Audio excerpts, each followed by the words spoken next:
ഇന്ന് നമുക്ക് നല്ലൊരു വെറൈറ്റി അച്ചാർ ഉണ്ടാക്കാൻ തീരുമാനിച്ചു. അതിനായിട്ട് ഞാൻ ഇവിടെ വെള്ളരിക്കയാണ് എടുത്തിട്ടുള്ളത്. വെള്ളരിക്ക അച്ചാർ ഇടാൻ വേണ്ടി റെഡിയായി വന്നപ്പോഴത്തേക്കും കുഞ്ഞാപ്പി എനിക്ക് ബ്രെഡ് കഴിക്കണമെന്ന് പറഞ്ഞുകൊണ്ട് വന്നു. ഇപ്പോൾ കടയിൽ നിന്ന് മേടിക്കുന്ന ബ്രെഡ് ആകുമ്പോഴത്തേക്കും പെട്ടെന്ന് എന്താ പറയുക, ഇച്ചിരി ഹാർഡായിട്ടൊക്കെയല്ലേ ഇരിക്കുന്നത്. ഇപ്പോൾ 2 ദിവസമൊക്കെ ഇരുന്നായിരിക്കും. അതുകൊണ്ട് ഞാനത് ആവി തട്ടി വെച്ചങ്ങോട്ട് ആവി കയറ്റിയെടുത്തു. വെള്ളരിക്ക അരിയുന്നതിൻ്റെ ഇടയ്ക്ക് ഞാൻ അതങ്ങോട്ട് ചെയ്തു. അപ്പോൾ ആവി കയറ്റുമ്പോൾ പെട്ടെന്ന് നല്ല സോഫ്റ്റ് ആകും കേട്ടോ. എന്നിട്ട് ബീഫ് കറി ഉണ്ടായിരുന്നു, അത് കൂട്ടി ഞാൻ ആദ്യം തന്നെ കുഞ്ഞാപ്പിക്ക് കഴിക്കാൻ കൊടുത്തു. കിച്ചുണ്ട്, പക്ഷെ അവന് ക്യാമറ എടുക്കുന്നതുകൊണ്ട് വീഡിയോയുടെ മുമ്പിലൊന്നും നിൽക്കത്തില്ല. അതുകൊണ്ടാണ് അവനിവിടെ കാണാത്തത് കേട്ടോ. അപ്പം ഞാൻ വെള്ളരിക്ക അരിഞ്ഞിട്ടുണ്ട്. ആ സമയത്തേക്ക് ഞാൻ കടുക് താളിച്ച് അതിലേക്ക് നമ്മൾ കടുകിട്ട് കൊടുത്ത് പിന്നീട് നമ്മൾ ഇഞ്ചി, പച്ചമുളക്, വെളുത്തുള്ളി ഇവയൊക്കെ ഇട്ടൊന്ന് ജസ്റ്റ് ഒന്ന് വഴറ്റിയെടുത്ത് അതിനകത്ത് മഞ്ഞൾപ്പൊടി, നമ്മുടെ മുളക് പൊടി, ആവശ്യത്തിന് മുളക് പൊടി, ഉപ്പ് എന്നിവയൊക്കെ ഇട്ട് നല്ലവണ്ണം ഒന്ന് വഴറ്റണം.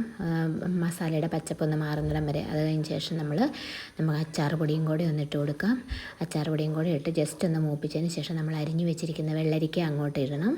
അപ്പോൾ വെള്ളരിക്ക ഇട്ട് കഴിഞ്ഞ് ആവശ്യത്തിന് ഉപ്പ് ചേർക്കുക കേട്ടോ.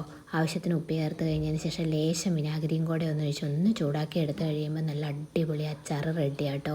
എല്ലാവരും ഒന്ന് ട്രൈ ചെയ്ത് നോക്കണം. ചോറിനൊക്കെ കൂട്ടാൻ അടിപൊളിയാണ്.